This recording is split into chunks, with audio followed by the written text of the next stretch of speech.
Value Investing FM, episodio 395.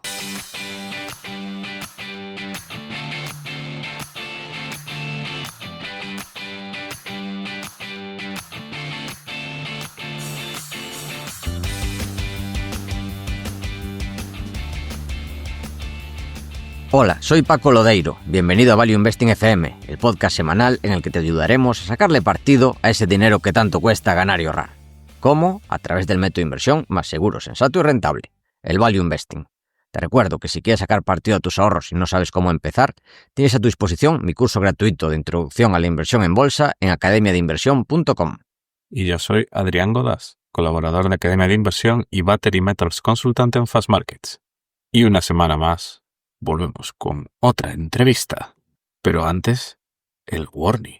Este mes no hay warning, así que, Adrián, dale. Puedes presentar a nuestro invitado que hacía tiempo que teníamos ganas de traerle al podcast. Sí, lo dije solamente para saber si vas a poner igualmente el pitido, por la gracia. Veo que no. Que No. Si no hay warning, no lo sacas.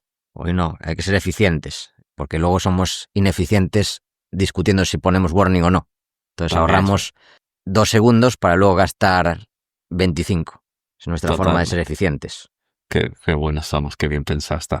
Y hoy nos acompaña José Javier González Murga, licenciado en Ciencias Económicas y Empresariales, máster en Asesoría Financiera y Fiscalidad, título de asesor financiero EFPA, y desarrolló su carrera profesional como auditor de cuentas en una Big Four para posteriormente ser director financiero y consultor en varias empresas multinacionales. Y actualmente asesor del fondo Gestivalue Capital desde mayo. Bienvenido a Value Investing FM. Hola, ¿qué tal? Buenas tardes a todos. Muchas gracias, estoy contentísimo de estar aquí. Llevo muchos años escuchando vuestro podcast. Recuerdo hace muchísimos años que salí a andar por aquí y era siempre el podcast que me ponía de referencia cuando salía en mi paseo matinal. Ahora últimamente ando más corto de tiempo, pero siempre habéis estado ahí conmigo. Así que contentísimo de estar aquí porque os he escuchado tantas veces entrevistar a grandes gestores de fondos y he aprendido tanto con vuestro podcast que todo eso se une a lo que hoy soy. Así que vosotros sois parte de mí. Pues muchísimas gracias por tus amables palabras, así para empezar a calentar. Y empezamos, ya que hablas un poco del pasado, vamos a ir más atrás todavía y nos interesaría saber por qué empezaste a invertir. ¿Qué es lo que te trajo a este mundo? Aunque ya tienes un background muy potente en todo lo relacionado con las finanzas. Pues lo que me atrajo al mundo de la inversión fue que, bueno, yo ya era auditor de cuentas cuando empecé a tener mis primeros ahorros y, claro, esos ahorros había que rentabilizarlos, ¿no?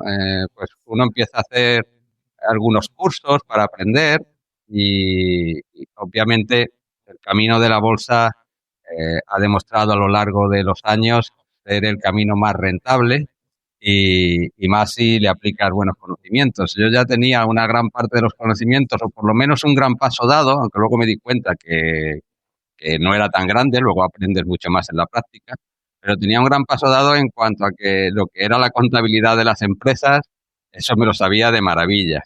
Y segundo, también me pilló que estaba como auditor de cuentas con KPMG y estaba en Inglaterra esos años. Por lo tanto, también tenía otro de los grandes obstáculos que se encuentra alguien al principio, que es el inglés para poder analizar empresas en el extranjero, pues todo eso lo tenía resuelto. Yo tenía ya dos patas de la inversión que las tenía resueltas antes de empezar. Así que, bueno, fue empezar a tener los primeros ahorros, empezar a hacer las primeras inversiones y poco a poco, pues, esto se fue convirtiendo en no solamente en un hobby, sino pues más tarde en un trabajo. ¿Y recuerdas tus primeras inversiones? ¿Dónde fueron? ¿Típicas Sí, telefónicas sí, o una más chicharrera? Nada, mira, en esto sí que voy a ser bastante novedoso con respecto a gente que hayas traído antes, porque mis primeras inversiones yo estaba viviendo en el Reino Unido. Por lo tanto, fueron empresas del Reino Unido. De hecho, una de ellas era una startup, que el nombre es curiosísimo, Egg Bank. No sé si sigue existiendo. La banca huevo, ¿vale? Y era un neobanco que nació en aquel momento.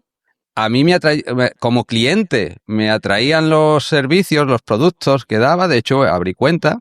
Y estando con ellos como clientes, pues dieron la oportunidad de la IPO poder comprar acciones. Un paquete de acciones a los clientes.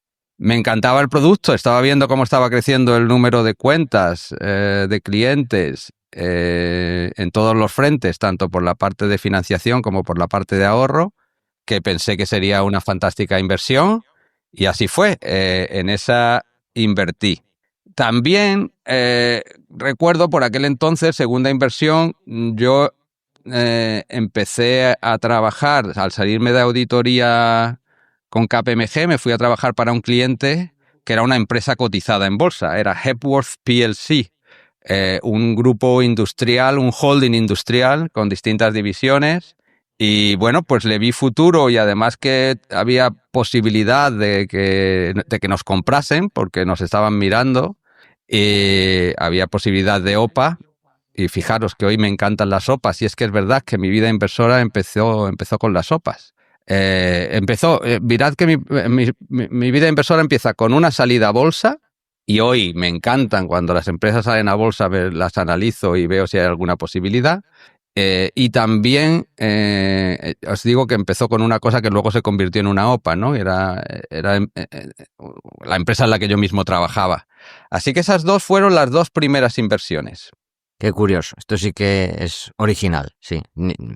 Egg Bank. Qué curioso el nombre. Sí, Curioso. sí. Ahora que me has preguntado, porque hace muchos años que no lo miro, pues me apetece luego mirarlo a ver qué ha sido de ellos. Seguramente crecieron muchísimo y la compró algún otro banco, me imagino. Porque yo terminé vendiendo mi posición. Ya sabes, cuando uno está en los inicios y no sabe mucho de esto, cuando has hecho un 100% te parece maravilloso y vendes, ¿no? Cuando luego a lo mejor podía multiplicar por 10, pero en aquellos momentos, cuando no tienes tanto... Primero, no tienes tanta experiencia. Segundo, tampoco tienes tanto dinero. Cuando acabas de hacerle un doble a una de tus dos empresas en cartera, pues te entran ganas de vender, sí. La verdad que sí. La verdad que también buena historia. El huevo banco. ¿Y cuál es tu estilo de inversión y cómo ha evolucionado? Bueno, pues mi estilo es basado en fundamentales, basado en las cuentas de las empresas, en entender el negocio, en entender que sean negocios que sean sólidos, por un lado, o por otro lado también cuando algunos que no son tan sólidos pues se ponen baratísimos, ¿no? Busco ambas cosas, busco tanto empresas que me puedan servir para una inversión a muy largo plazo, incluso años, como empresas que por circunstancias temporales, digamos, están muy baratas con respecto a lo que ese negocio vale, y también las incorporo a cartera, aunque no sería una empresa para toda la vida, ¿no? Así que, bueno, pues cómo ha ido evolucionando. Siempre ha sido el tema de los fundamentales de valoración, ha sido clave. Quizás donde he ido evolucionando es que cada vez he ido metiendo más empresas en cartera de calidad, negocios de crecimiento de ventas, crecimiento de los beneficios y con apalancamiento operativo, con fosos defensivos y que tengan un buen retorno sobre el capital. Entonces, bueno, yo los primeros años era más de empresa pequeñita y mediana, y ahora tengo de todo. Ahora me gusta diversificar en todo y cada vez meto más empresas de estas sólidas. Intento comprarlas en un momento de debilidad, en un momento que estén baratas por múltiplos y bueno, pues eso, buenísimos negocios a precios razonables, ¿no? Así es como ha ido evolucionando.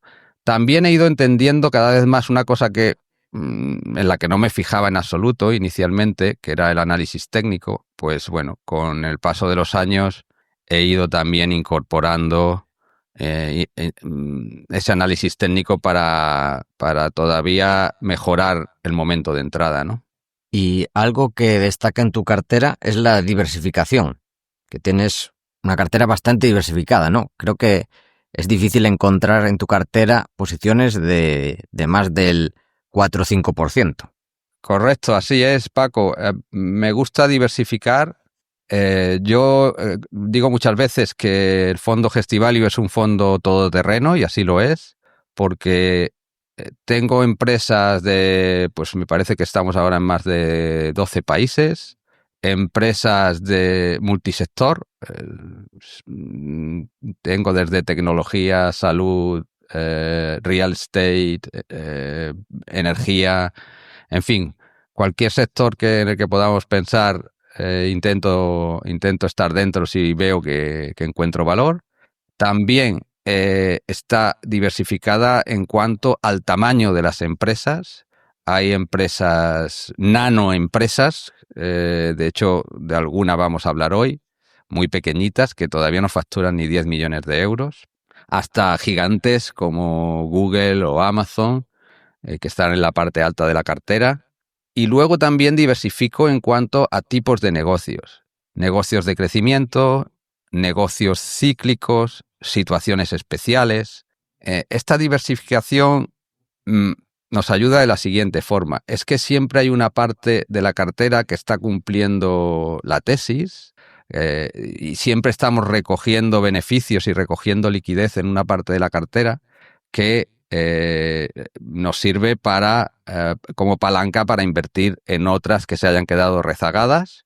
Y al mismo tiempo, si ocurre algo que sea un desastre para alguna de las empresas en las que invertimos, como puede pasar, ninguno estamos libres de esa situación, porque le ha pasado incluso a los más grandes inversores alguna vez, pues que si ocurre algo con esa empresa que no vaya a hacerle mucho daño a la rentabilidad del año en el que estemos, ¿no?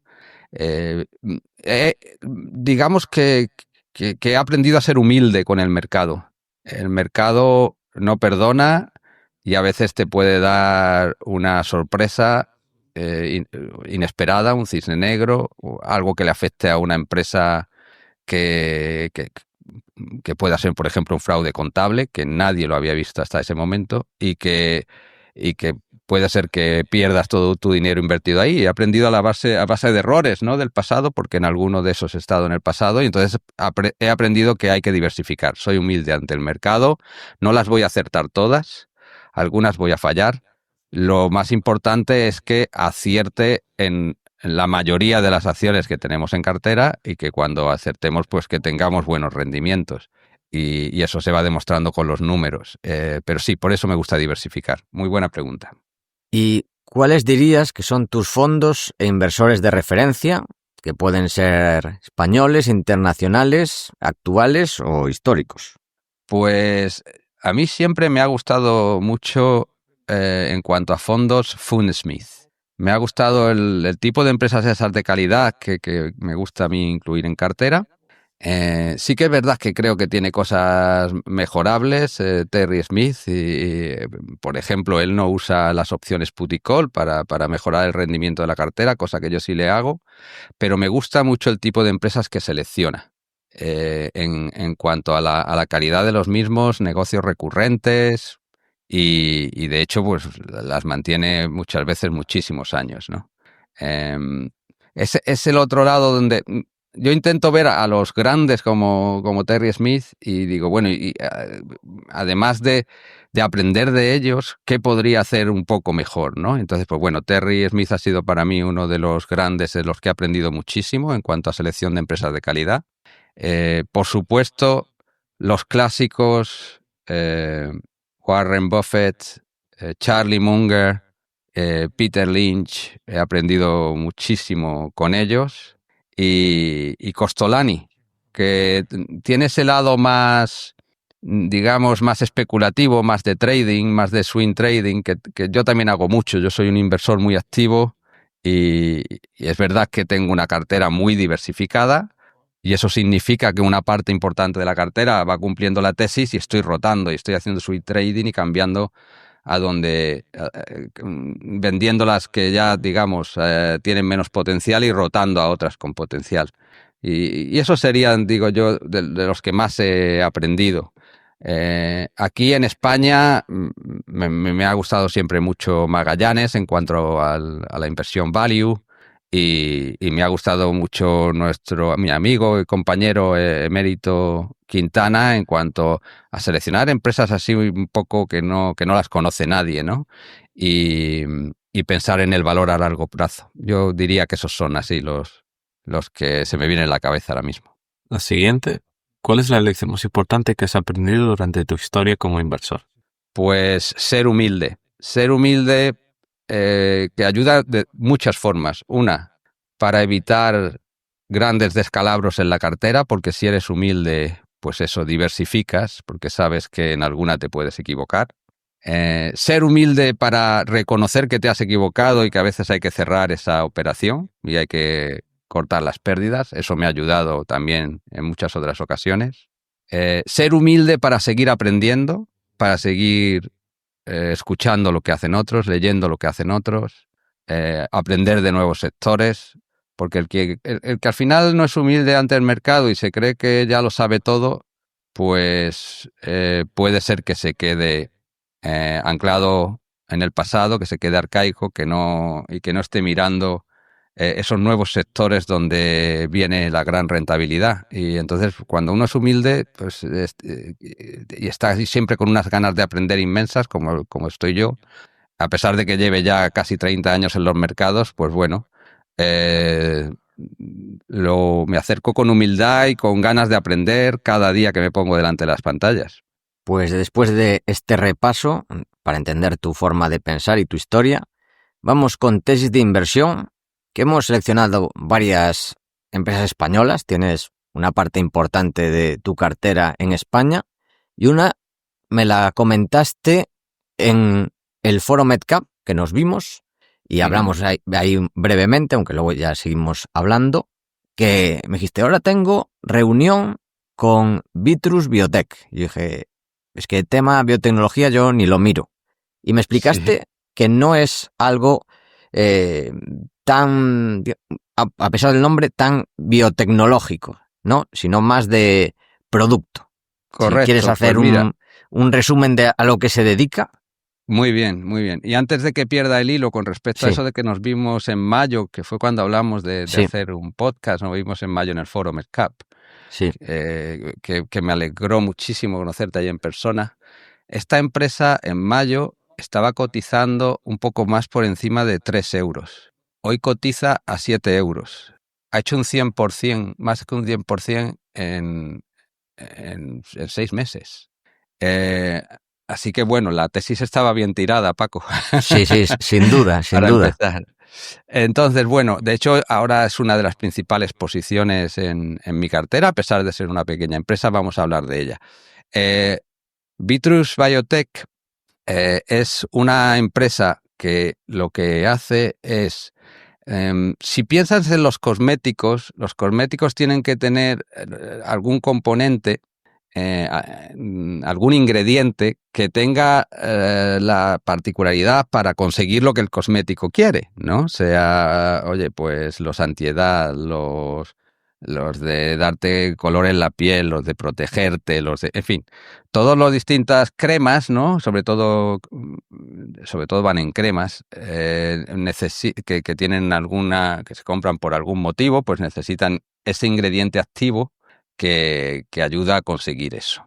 Entonces, Vitrus Biotech tiene ya como 20 ingredientes así patentados de ese tipo, pero que provienen de plantas. A diferencia de otros en la industria, que a lo mejor son temas químicos, ellos provienen de plantas, son naturales. Y entonces, pues bueno, han conseguido también pues una forma de hacerlos crecer digamos, en sus laboratorios, ¿vale? Los recogen de una planta y con la célula madre de ese vegetal, flor o lo que sea, hacen reproducirse esas células para poderlas luego procesar y vender a sus clientes, que son grandes firmas de cosméticos en el mundo entero. En concreto, venden ya en 47 países distintos. Muchos de los productos de sus ingredientes están patentados, se presentan a una serie de premios de este sector, donde llevan varios años, han ganado en varios años el primer premio, o el segundo o el tercero. Son, la verdad, buenísimos en investigación y desarrollo. La empresa es muy pequeña, sí, el año pasado facturaron 5 millones de euros. Pero ya están en beneficios importantes. Este año han casi multiplicado por 2 su facturación. Bueno, van por un más 76% con respecto al año pasado. Y el beneficio se ha doblado. Ya han hecho un más 100 en el beneficio hasta la fecha. Y les queda mucho crecimiento por delante. Se están expandiendo cada vez con más países, más clientes, más productos. Y lo que ocurre es que porque daros cuenta que esto lleva un tiempo de aprobación bastante importante. Cuando alguno de los grandes clientes de cosméticos va a sacar una nueva crema, se acercan a ellos para pedirle el componente, deciden introducirlo, lo prueban en las pieles y llegan a la conclusión de que sí que quieren producir eso con el ingrediente de Vitrus Biotech, pues mientras ese cosmético se siga vendiendo ya en el futuro y esté en los lineales, ya va a ser recurrente, ya es un negocio recurrente. Y ese cliente y ese producto ya está para siempre. Ya luego viene el siguiente. Y esto es lo que hace de este producto, a mí me parece, una empresa súper escalable. De hecho, acaban de anunciar que van a abrir una nueva fábrica con una inversión importante para multiplicar por 3 su capacidad de producción, porque están necesitando incrementar su capacidad de producción. Especialmente estos grandes clientes, os podéis imaginar que son muy exigentes, por ejemplo, porque quieren que se produzcan muchos de esos ingredientes en un momento puntual del año, porque imaginaros que es para campañas de Navidad, cuando más se venda, o es para algo del verano, porque es algo con respecto a la protección solar, y necesitan mucha producción de golpe. Entonces, pues ya después de unos años en sus antiguas oficinas, que las van a mantener como oficinas y centro de investigación y desarrollo, pues ahora abren una nueva fábrica de producción, multiplican la capacidad por 3, pero además han tenido visión de que haya luego la posibilidad de ampliar en el futuro para multiplicar la capacidad por 5. O sea que la empresa va como un tiro y tiene todavía potencial de seguir subiendo. A mí me encanta. Es la primera empresa, también por su tamaño, pero es la primera empresa en la que Gestivalue ha comprado más del 1% de la empresa, y por lo tanto aparecemos ahí. Me hace mucha ilusión porque aparecemos en los listados de máximos accionistas, aparece Gestivalue, ¿no?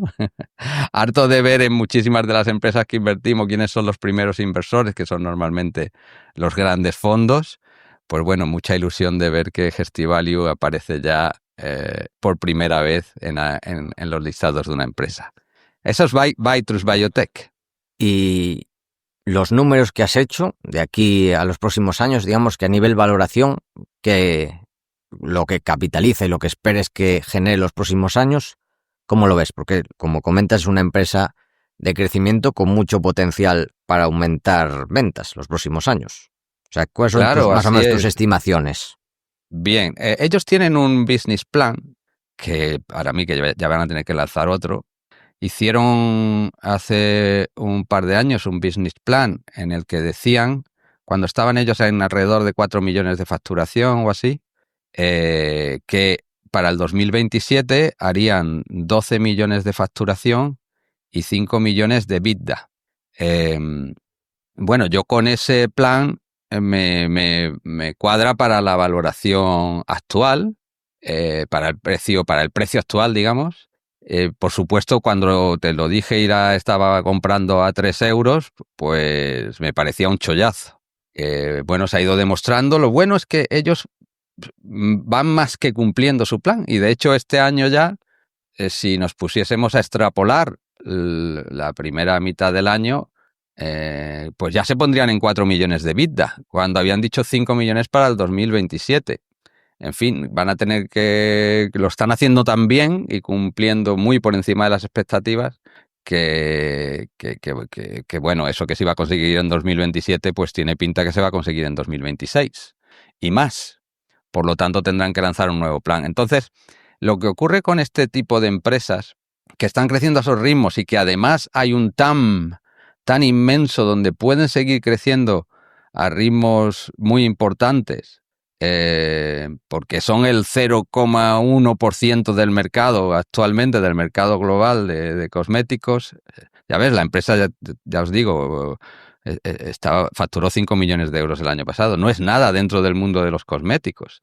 Tiene un potencial enorme. Entonces, este tipo de empresas lo que pasa es que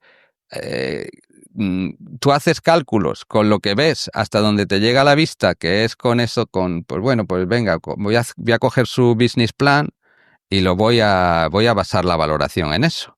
Y coges y dices, vale, pues venga, pues me sale que con eso vale entre 6 y 7 euros. Pero es que te das cuenta que ese business plan se va a quedar obsoleto, pero ya, al ritmo que van, y que por lo tanto va a venir otro business plan que a lo mejor en vez de 12 millones de ventas van a ser 20 millones de ventas y en vez de 5 millones de EBITDA van a ser 10 millones de EBITDA. Por hacer yo mis propios números, ¿no? Así a 5 años y de nuevo siendo prudente, viendo lo que están haciendo ellos, ¿no? Porque hay que entender que este negocio que estaba en 2019 facturando 1 millón de euros, este año va a rondar los 7 millones de euros de facturación.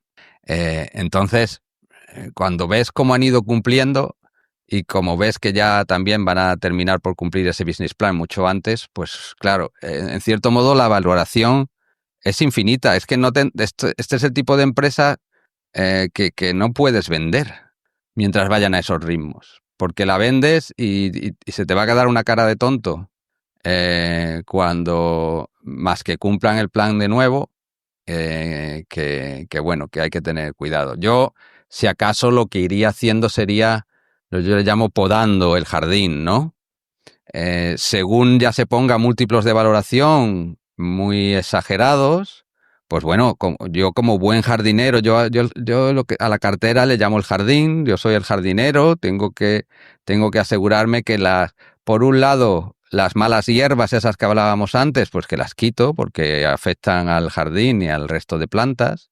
Pero estas plantas maravillosas, pues lo único que iré haciendo es ir recortando, podando esa parte que ya se sale, ¿no? Y que empieza a entrar en la casa del vecino o empieza a sobresalir la valla y molestar a los paseandantes que pasan por la calle. En cierto modo, para mí eso cuando ocurre, cuando los múltiplos de valoración son ya muy elevados, pues bueno, se hace una pequeña poda, se recoge beneficio, se recoge liquidez, que incluso a lo mejor en el futuro se puede reutilizar en la misma empresa si las cosas siguen evolucionando muy bien y se vuelve a poner barata, pero si no, pues bueno, se va recogiendo y se va empleando en otra empresa. Muy bien. Por mi parte, yo creo que queda bien resumido la tesis de Vitrus. Adrián, no sé si quieres comentar algo más o... No. O pasamos a la siguiente, también en España.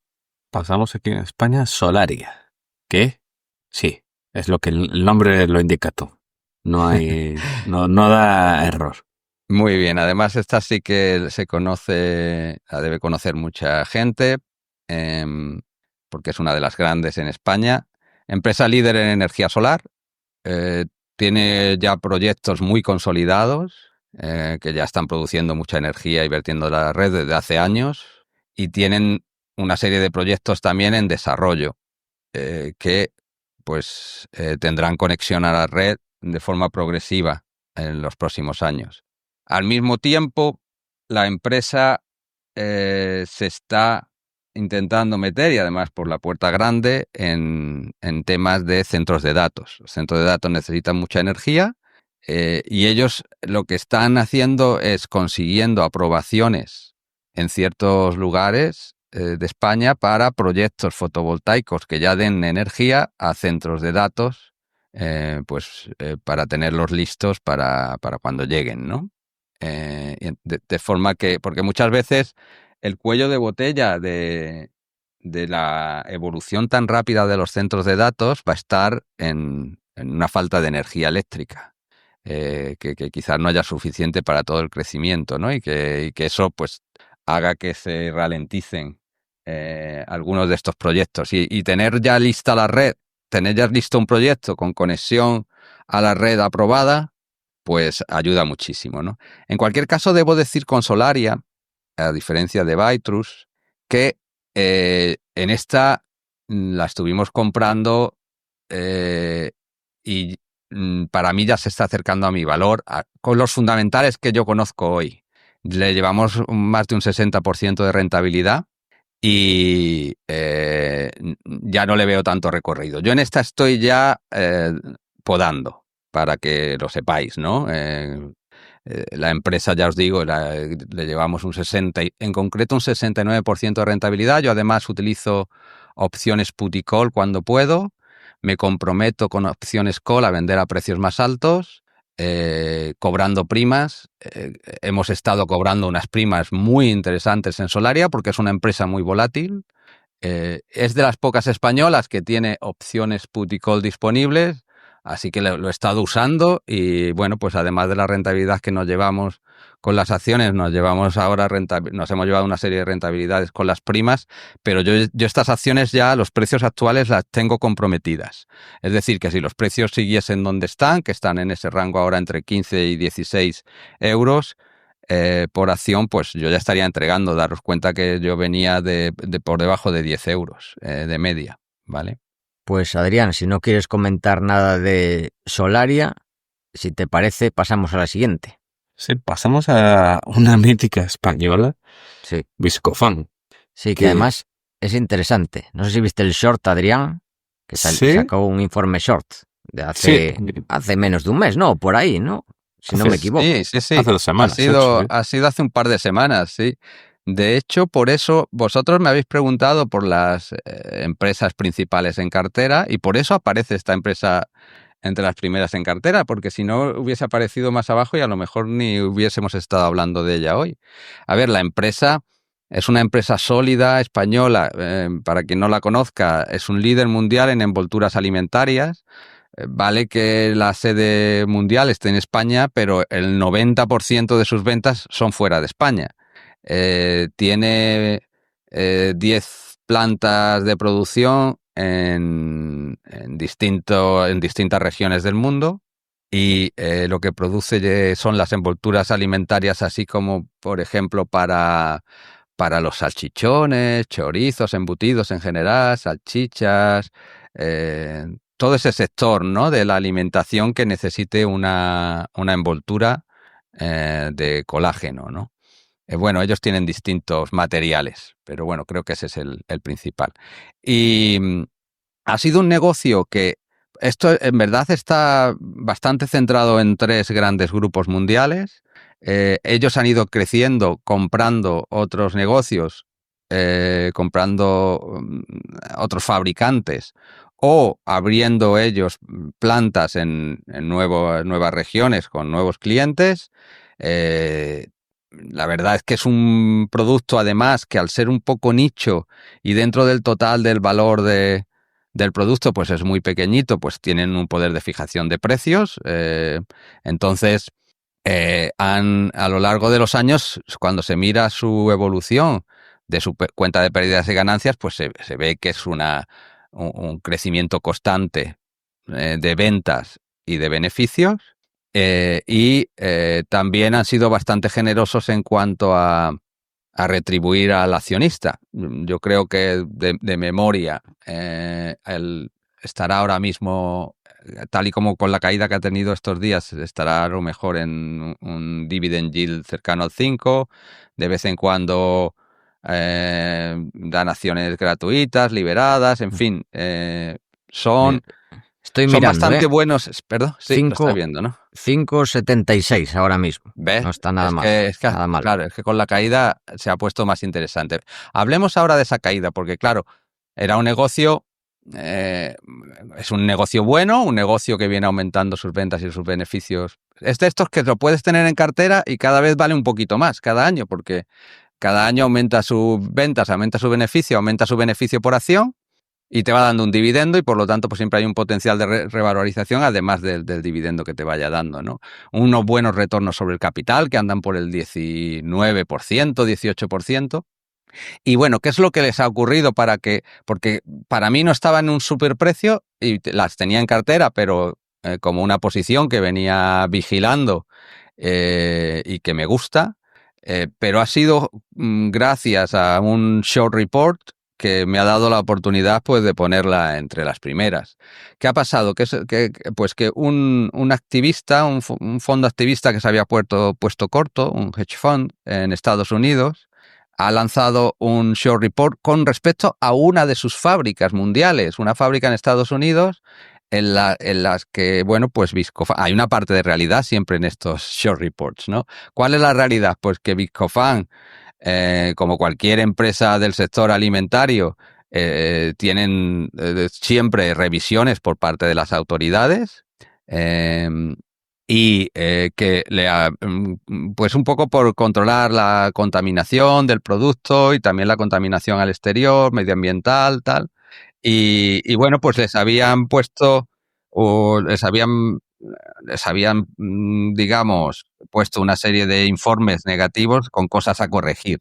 Pero eso incluye, yo que estoy acostumbrado a esto, incluso he sido durante un tiempo, he ayudado a una empresa del sector alimentario como consultor, sé que hay constantemente revisiones, auditorías, tanto por parte de los clientes como por parte de organismos públicos, y que raramente sale todo perfecto, siempre hay alguna cosita que corregir, ¿no? Y a veces esa falta, este error es leve, a veces es grave. Si es grave, pues te ponen una multa. Y bueno, pues Viscofan en esa fábrica en concreto había tenido algunas multas en algunas de las actuaciones públicas, pero vamos, multas menores que para el tamaño de Viscofan. No sé si recuerdo que lo más que se veía era como $250.000 o algo así, o sea, vamos, nada. Y también había tenido inspecciones laborales. Entonces, pues bueno, pues sobre la posible, pues eso, que hay que tener cuidado con la seguridad y salud de tus empleados, ¿no? Bueno, pues de vez en cuando estas autoridades vienen, te revisan y tienes que tomar una serie de medidas para corregir y mejorar lo que no esté bien. ¿Qué es lo normal en el negocio? Pues bueno, pues le hicieron este short report y de la noche a la mañana pues cayó bastante, no recuerdo ahora el porcentaje, pero yo, yo vi que digo, bueno, este short report además no era como el de Grifols, porque el de Grifols, si lo recordáis, pues afectaba a la empresa en su globalidad, hablando de unos niveles de deuda que eran descomunales y además de operaciones entre los dueños. Sí, vinculadas. Sí, exacto, operaciones vinculadas, en fin, que ponía en cuestión la contabilidad completa de la empresa. Esto es muy distinto. Aquí pone en cuestión una de las fábricas en Estados Unidos y como yo más o menos tengo las cifras en la cabeza, sé que, bueno, pues un 30% de las ventas de Viscofan son en Estados Unidos, que en Estados Unidos tiene 3 fábricas. Bueno, pues también hice algunas indagaciones para ver cuánto podría ser esta fábrica con respecto al total de las ventas de Viscofan. Representa un 8%. Y no va a ser un tema de cerrar la fábrica, va a ser un tema de mejorar ciertas condiciones laborales y digamos, de contaminación y ese tipo de cosas, ¿no? Pues bueno, pues digo, esto pues simplemente va a tener un coste temporal y listo. Y sin embargo, el mercado le está pegando aquí un leñazo como si esto fuese una cosa gordísima.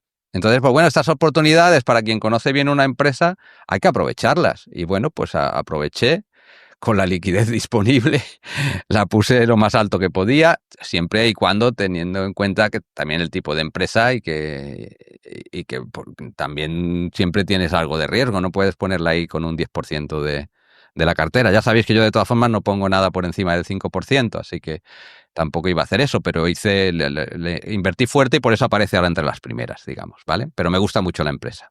¿Y aquí en esta hay opciones o no hay para entrar No, y salir? no hay opciones put y call, en Viscofan no. Así que esa parte de rentabilidad extra que consigo con otras acciones en cartera, pues no lo puedo conseguir con esta. Lo que sí ellos hacen frecuentemente es recompra de acciones para dar un retorno adicional. Y ya os digo, y también un buen dividendo. Así que esas dos cosas están ahí hasta que, bueno, luego cuando la gente se olvide ya de este riesgo, pues también se vuelva a múltiplos normales y bueno, pues ahí será donde yo empezaré a recoger beneficios, ¿no? Y moverme a otra cosa. Muy bien. Adrián, vamos a Italia entonces, con la siguiente. No tenía ni idea de dónde era, pero también. Trigano. Francesa. Pues casi. Aunque no sonaba. estáis equivocados de todo, porque también tiene alguna filial en Italia. Pues no sé por qué me sonaba que era italiana. Porque me acuerdo Es que claro, es que suena así, el nombre suena italiano, ¿verdad? Sí. Sí. De hecho, yo iba a decir, sí, claro, claramente lo suena, no da error. Trigano. Entonces Trigano se pronuncia Trigano. Si es francesa, con la tilde en la O. No lleva tilde. Trigano. Ya, pero en francés todas las palabras son agudas. Entonces es Trigano. Bueno, yo he visto que no lleva, tilde no lleva Claro. en el nombre. Claro, pero digo, el acento, aunque no lleve tilde, Sí. el acento es agudo. De las palabras Vale. que yo estudié ahí, es de las pocas cosas que aprendí en francés. Unas pocas frases y que las palabras son agudas. Ya. Y todo se pronuncia. Vale. Oh, claro, es Trigano. Bueno, que sí se dice así. Que igual compraron la marca a unos italianos y no le A lo mejor. cambiaron la acentuación.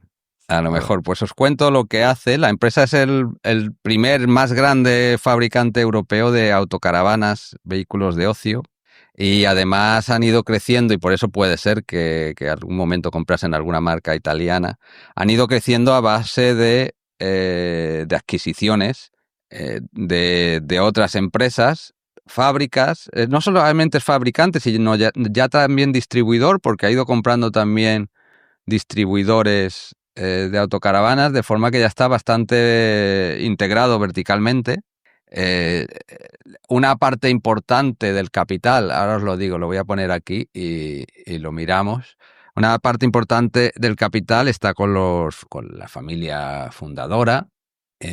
Así que bueno, aquí sí que tenemos skin in the game por parte de los dueños principales y directivos. Vamos a ver, major shareholders.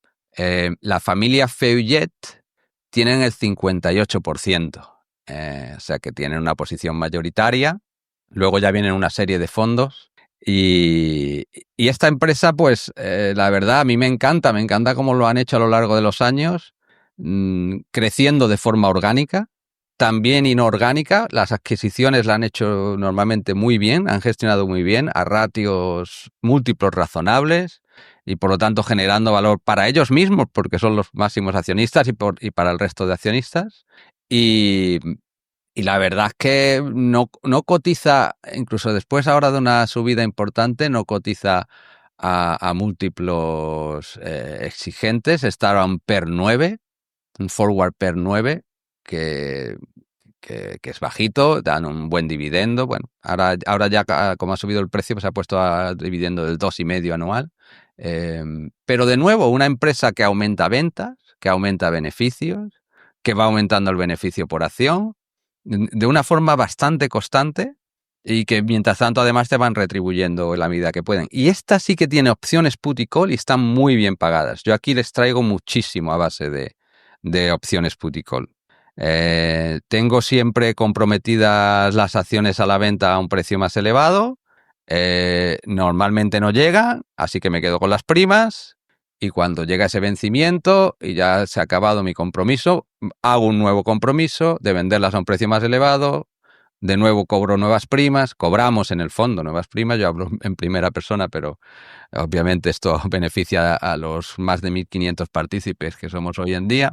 esa es la forma en la que trabajo esta acción. Una empresa mediana que está bien gestionada, skin in the game, hacen buenas adquisiciones, por lo tanto no solamente te llevas el crecimiento orgánico, sino también el inorgánico, da un buen dividendo y se puede trabajar con opciones put y call, así que miel sobre hojuelas. Para mí lo tiene todo. Y aquí, por ver qué problema puede tener la tesis, quizás no puede tener un componente cíclico, que si se da un poco la vuelta a la economía, quizás, claro, ahora está per 9, pero pueda ponerse más cara. Claro, el consumo Sí. bueno, no me sale el nombre, de caravanas, supongo que una vez que la economía se enfría, caerá bastante. No sé Sí, cómo de cíclica correcto. es en este caso. Sí, correcto. Tiene un componente cíclico y de hecho acaba de pasar por un año de esos débiles. Ya está saliendo del año débil. Si de hecho si le miráis la gráfica, llegó a caer durante 2025, ha llegado a ponerse a 100 euros en un momento dado, porque pues notificó de ese componente cíclico y que iban a pasar por un año más débil de lo que normalmente vienen acostumbrando. Y viene fenomenal, esas caídas son perfectas para acumular, acumular y luego comprometerte más tarde a venderlas a precios más altos. Y me encanta también eso, porque esa volatilidad de gente que no entiende el negocio, que no conoce bien la empresa, ayuda muchísimo. Si le miráis la gráfica a largo plazo, esto ha tenido varias veces que se acerca ahí a la zona de 160, 170, 180 y se pega un batacazo. Entonces, pues más o menos mi estrategia con ella es, me comprometo a venderlas en la zona de 160, encima me pagan una prima pues cuando lo hago bien, me dan una prima de entre 5 y 10 euros extra. A veces me toca entregarlas, otras muchas veces no me toca entregarlas. Cuando las tengo que entregar, pues bien, las estoy entregando en esa zona de resistencia máxima, zona alta de ciclo, y me espero otra vez a que tengan el batacazo para volverlas a comprar. Así que esta es un ejemplo clásico de empresa de ciclo que bien entendida, bien trabajada, se pueden sacar buenísimos rendimientos para un gestor activo, porque es que te da esas oportunidades. Cada 2 o 3 años te da la oportunidad de volverla a trabajar. Pues después de irnos a Francia, volvemos a España con una empresa que recuerdo cuando empecé a interesarme por la bolsa, siendo muy joven, estaba siempre, yo siempre me fijaba los domingos en las empresas que más subían y más bajaban. Y esta siempre estaba. Era un chicharro histórico de los que siguen la bolsa desde los 90, les sonará. Que además ahora mismo está en una situación especial, que es Aircross. Seguro que a los más Correcto, viejos pues bien. interesados en la bolsa les suena mucho. Pues sí, es un grupo químico diversificado. Esta empresa a mí no sería una empresa que me interesaría en el largo plazo. Tú le miras las cuentas y pasa por periodos de pérdidas importantes, luego periodos, esta sí que es cíclica total, vamos. Hay momentos que parece que va a quebrar y luego pues viene un buen ciclo y se recuperan los precios de los productos que vende y tiene buenos años, genera una buena caja. Ahí es cuando reparte algo vía dividendos o recompra acciones, que esta siempre también ha sido de recomprar acciones propias en la medida de lo que puede. Y bueno, pues esos son los años, tiene años buenos y años malos, ¿no? Sí que tuvo unos años de una reestructuración de estas impresionantes, donde tuvieron que invertir muy fuerte además en muchas de las fábricas para actualizarlas por temas de contaminación, sostenibilidad y etcétera. Todas esas grandes inversiones ya están hechas, de forma que ahora ya pues el ciclo de capital, las grandes inversiones se han hecho y ahora ya pues es más un tema de recurrente. Y lo que ocurrió, bueno, pues que entró en ciclo, vino la parte mala del ciclo, como vende aquí solamente en Europa y especialmente en la península ibérica sus productos, pues ha tenido un tiempo que esos productos no se podían vender para recuperar todos los costes con margen como normalmente ha hecho en años anteriores. Y lo que ocurre con estas situaciones es que, claro, se ponen muy baratas y quien conoce las posibilidades a futuro cuando el ciclo mejore, pues invierte en la empresa comprando las acciones, o lo que ha ocurrido, que ha habido una OPA. De hecho, ha estado bajo 2 ofertas de compra por 2 empresas del sector que sí saben todo el potencial que tiene Aircross, que tiene múltiples fábricas y que, pues bueno, que son problemas temporales de ciclo químico, y entonces pues aprovecharon para ofrecer precios de compra. Cuando estaba cotizando, se había puesto a cotizar como a 2 euros, 2,50 € y aprovecharon. Una hizo una oferta a 3,50 € y la otra hizo una oferta a 3,74 €. La de 3,74 el grupo Esseco, grupo italiano, y la de 3,50 el grupo Bondalti portugués. Bueno, yo aquí lo que aproveché, conociendo la empresa, conociendo que comprándola en esa zona de 2,50 la estaba comprando barata para el largo plazo, que era un tema cíclico, y sabiendo que ya estaban estas posibilidades de OPAs, pues la compré, una de dos, o por si salían las OPAs adelante, porque se tenían que revisar por parte de la Comisión Nacional de la Competencia, o si no, por lo menos la estaba comprando en un momento de muchísima debilidad, zona baja de ciclo, que es cuando hay que comprar este tipo de empresas, a esperar a que el ciclo se recupere, ¿no? Se recuperase y salir, porque no es una empresa para toda la vida. Entonces, bueno, pues finalmente una de las OPAs no ha salido adelante, la mejor de las dos.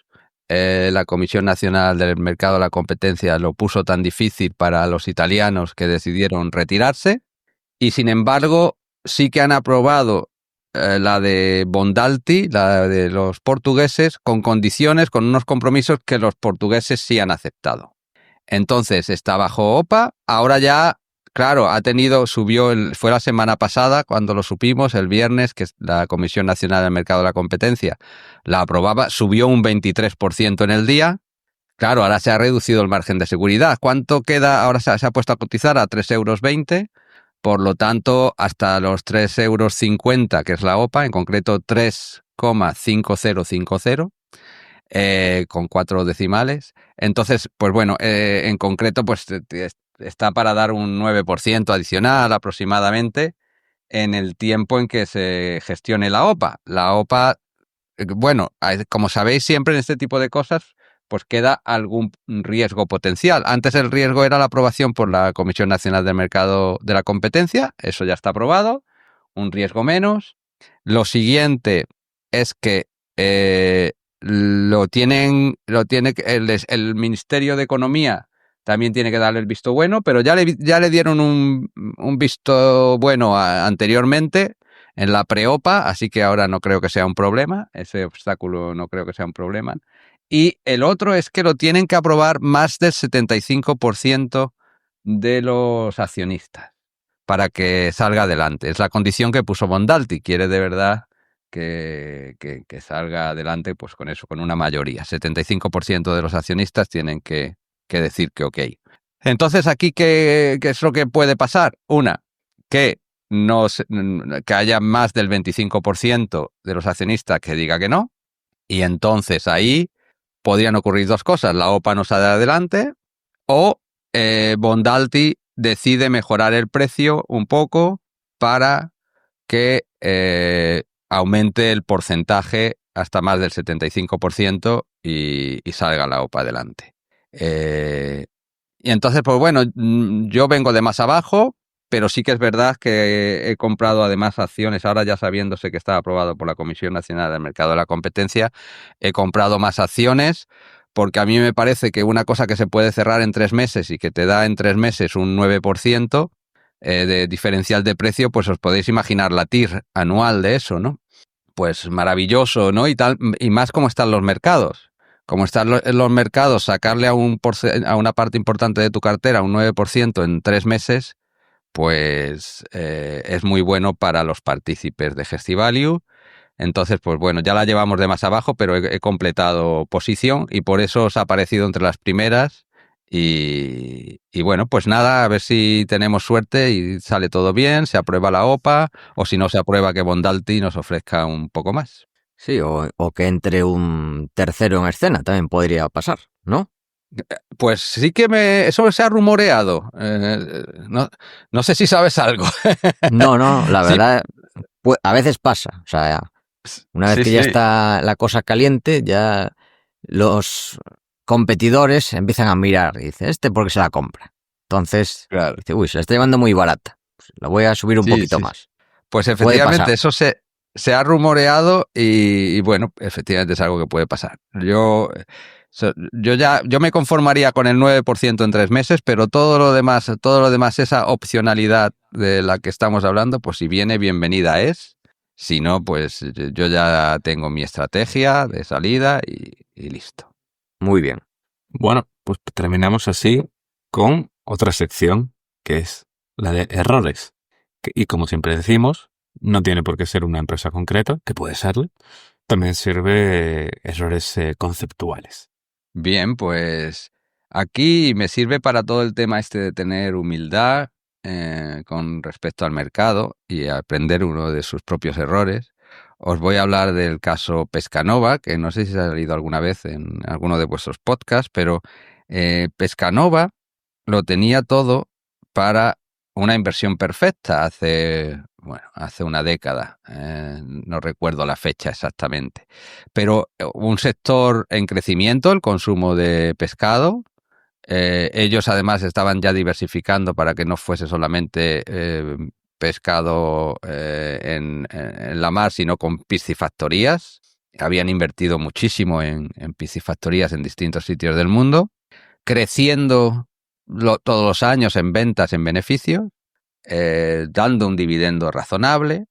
Muchos de los grandes inversores, de los grandes fondos y demás, estaban dentro, como lo que te da como cierta seguridad de que se la han mirado, cotizando a ratios razonables. Todo parecía perfecto.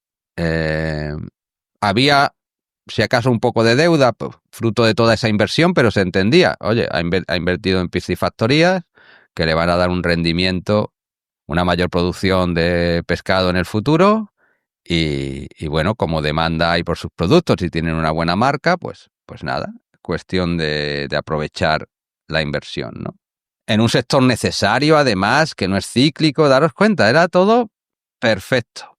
Entonces, bueno, pues yo invertí un dinero importante ahí. Es verdad que yo ya diversificaba, porque había aprendido a diversificar, pero posiblemente tenía el 10% de mi inversión porque todo era bastante perfecto y cotizaba un PER 10, daba un buen dividendo, pues podía esperar tranquilamente y sacarle un rendimiento. Pues de la noche a la mañana aparecen prácticas contables fraudulentas donde han estado a través de filiales moviendo la deuda fuera de balance, que no se viese en el balance de Pescanova, y se descubre el pastel y aquello era tan gordo que bueno, pues la empresa prácticamente quebraba.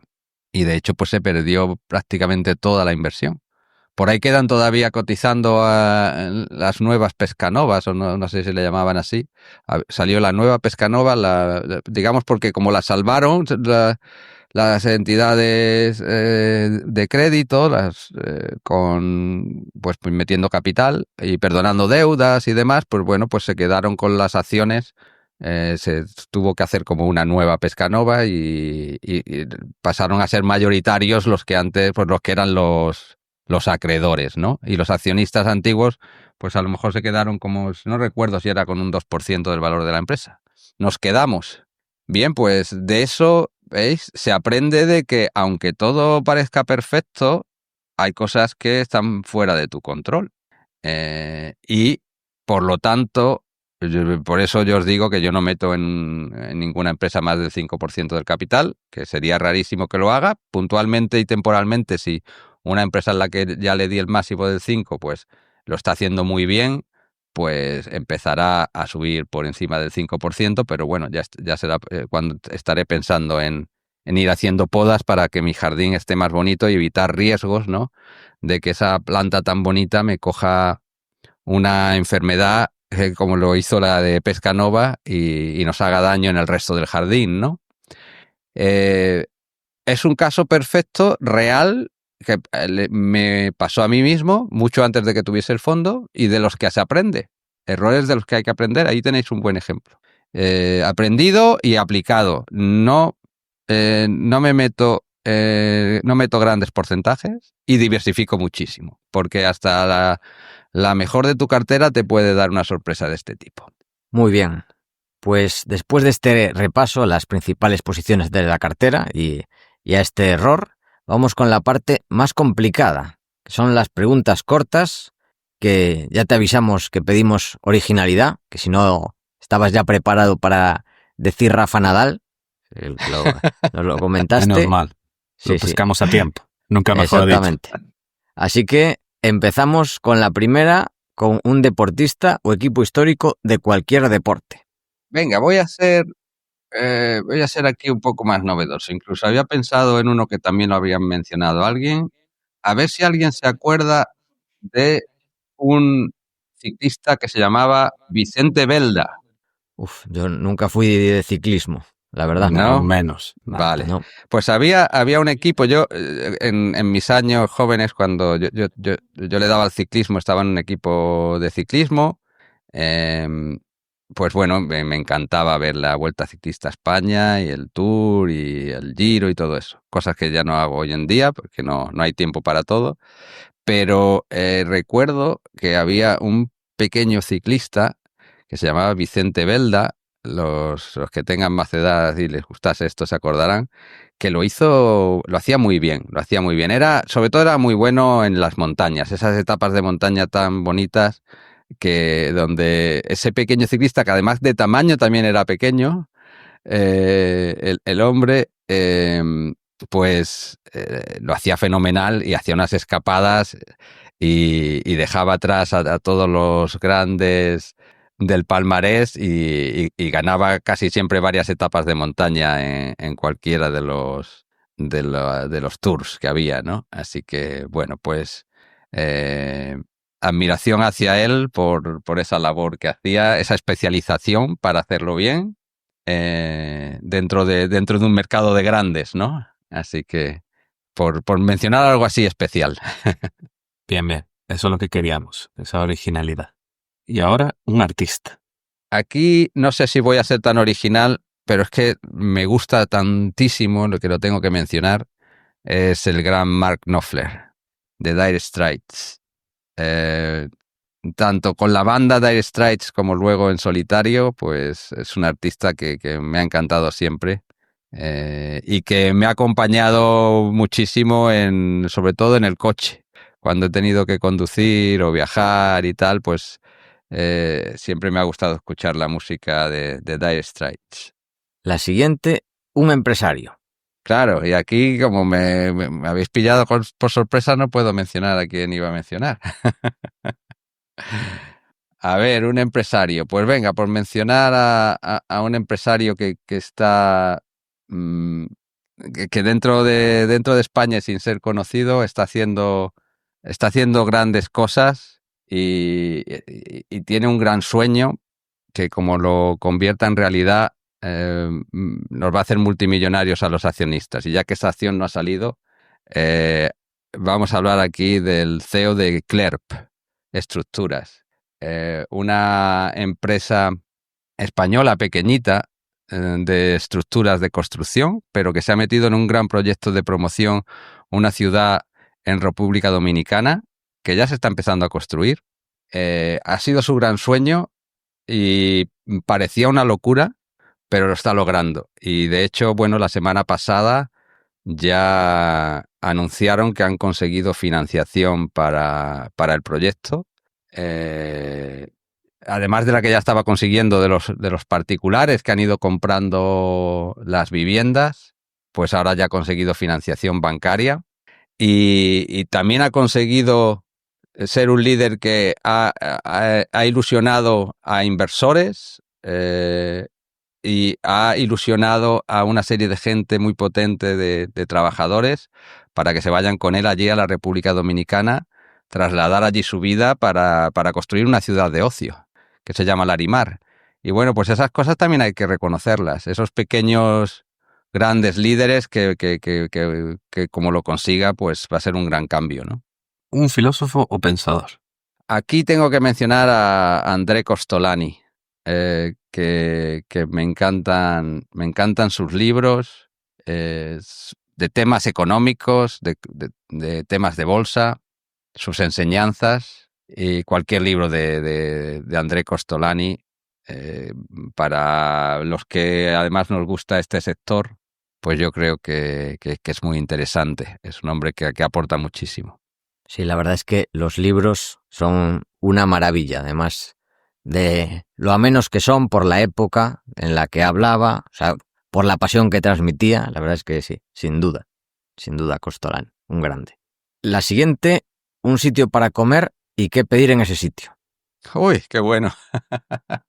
Venga, pues aquí sí que voy a ser original y seguro que no has tenido a nadie que ha mencionado este sitio, porque habrás tenido mucha gente de Madrid que a lo mejor se pueden repetir, pero el Mesón de Andrés en Fuengirola. ¿Y qué pedir en ese sitio? Bueno, el Mesón de Andrés es un restaurante tradicional con un gran servicio y una gran comida, obviamente, por eso lo menciono. Y pues uno de sus platos estrellas sería el rabo de toro. Lo preparan fenomenal. Y mira, por mencionar uno por tu tierra, Paco, que me gustó Dime. mucho cuando estuve por allí. El Mosquito en Vigo. Me parece que fue Vigo, sí. Me suena mucho, Restaurante sí. El Mosquito. Pues me encantó. Así que fíjate, te doy dos. De punta a punta de España. Uno aquí cerquita de casa, en Fuengirola, y otro en tu tierra. ¿Y qué pedir en el Mosquito? Ay, pues fíjate, que eso sí que no lo recuerdo. Solo sé que me gustó todo, pero había como un menú de estos cerrados, ¿sabes? De degustación. Y me gustó todo, así que no puedo decirte exactamente qué plato pedir. Muy bien, pues pedir el menú de degustación y ya está. Claro, eso es. Siguiente, que ya, sí, este siempre nos gusta, lo de la comida siempre es de los mejores. La siguiente, una canción. Bueno, pues como os he dicho antes que me gusta tanto Dire Straits, pues tendría que ser Money for Nothing de Dire Straits. Como no, o Private Investigations también está muy bien. La verdad es que muchas de estas de ellos pues tienen esos solos de batería, esos solos de guitarra que son preciosos. Para cuando uno está así relajándose, conduciendo, me encantan. Sultans of Swing, ¿no? Era otra de las Sí. míticas. Otra de las míticas, efectivamente. Ya casi para terminar, una película. Bueno, voy a decir alguna que no se habrá mencionado seguramente, porque en esto no he sido tan novedoso. El Lobo de Wall Street, por decir una del sector, y que además es muy entretenida, ¿no? Se ve y se disfruta, es casi como una comedia sarcástica de la bolsa, ¿no? Y de ese personaje. Así que bueno, pues esa me gusta, El Lobo de Wall Street. Y ya para terminar, un videojuego. Mira, quizás aquí sí que me tengo que retrotraer muchos años atrás porque yo no juego a ningún videojuego desde hace décadas, pero cuando era un chaval me gustó mucho y me enganchó un videojuego de estos de primeros que era como un personaje que lo ibas manejando por las distintas pantallas, se llamaba Monkey Island. Ah, qué bueno. ¿Lo reconocéis? Hombre. Sí, buenísimo. Pero, a ver, además es con que mucho humor también. Sí, Un juego así bastante pues, divertido. Pero, a ver, es Pues- que es como para no conocerlo, aunque a mí me queda viejo, o sea, es clasicazo de la historia del videojuego. Sí.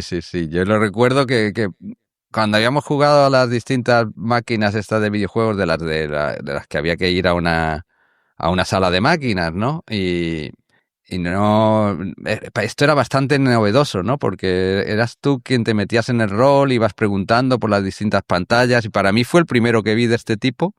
y posiblemente el único que jugué en mi vida, porque luego ya empecé con otras cosas más importantes. Y la verdad es que lo disfruté y me enganché y todos los días intentaba jugar un rato. Muy bueno, muy bueno. Pues ya después de las preguntas cortas, las preguntas finales, ¿no, Adrián? Así es. Entramos en la recta final y la primera es, ¿qué has aprendido este último año?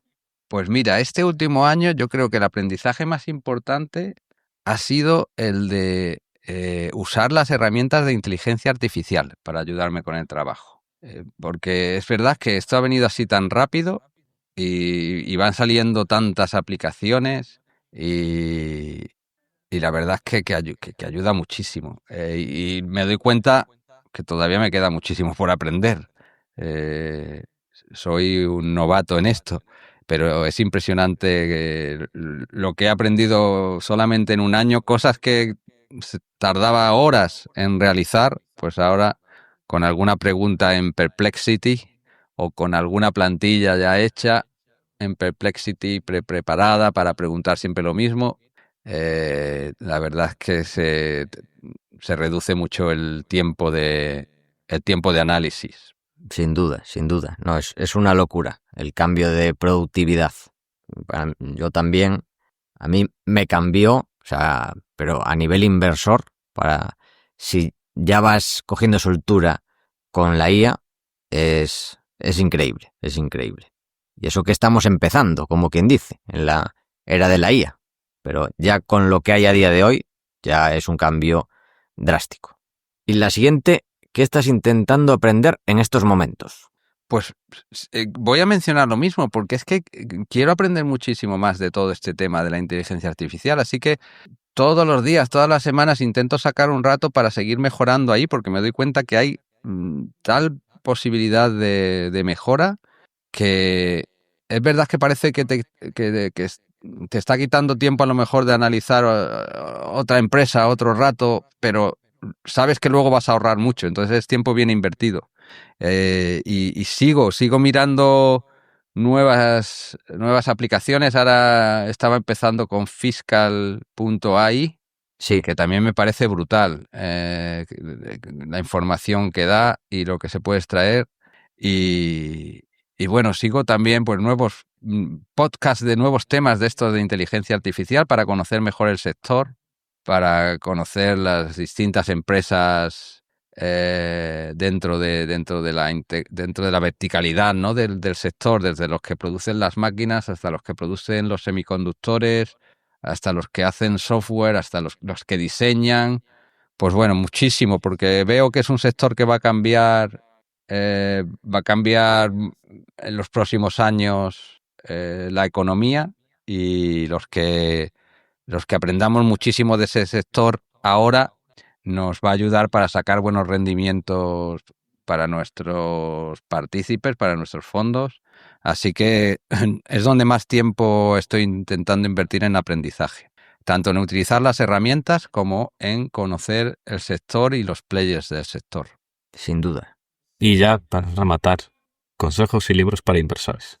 Bien, pues un poco alineado con lo que hemos ido diciendo, recomiendo tener paciencia con las inversiones, humildad, ser humilde, aprender de los errores y estudiar muchísimo, trabajar muchísimo para analizar las empresas, tener rigor y poder encontrar así esas joyitas, ¿no? Como la de Bytrus que hablábamos antes, que puedan multiplicar por varias veces en tu portfolio. En cuanto a libros, mira, aquí sí que voy a ser súper original, porque os aseguro que no lo ha mencionado nadie. A ver, Y sé que no lo ha mencionado nadie porque no se ha publicado todavía. vale. Cabrón. Así que tengo una ventaja aquí, durante 2026 se va a publicar un libro. Yo he tenido la suerte de que me han avanzado un borrador, así para poderlo comentar. Se va a publicar un libro en España por Enrique Valdecantos, que ya ha publicado algún libro anterior, que lo conoceréis quizás por un libro de Wyckoff, aunque vosotros no sois mucho de análisis técnico, pero quizás os sonará. Entonces, ahora va a publicar un libro sobre fundamentales y value investing. Y me parece que va a ser un libro muy interesante para gente que empieza en el value investing, con un lenguaje sencillo.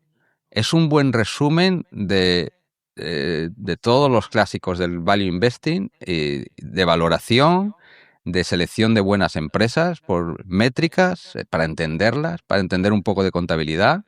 Todo en un solo libro, bastante sencillito, con ejemplos buenísimos. Así que eso estará, tal y como me ha dicho Enrique Valdecantos, estará a lo mejor disponible en el segundo trimestre o tercer trimestre del 2026, y creo que va a ser buenísimo para los inversores hispanohablantes que quieran adentrarse en el mundo de los fundamentales. A mí muchas veces me han preguntado ya sabéis, como me sigue tanta gente en redes y tal, ¿no? Y cuando me ven analizar una empresa por fundamentales, ay, Javier, ¿cómo me gustaría entender eso de las fundamentales?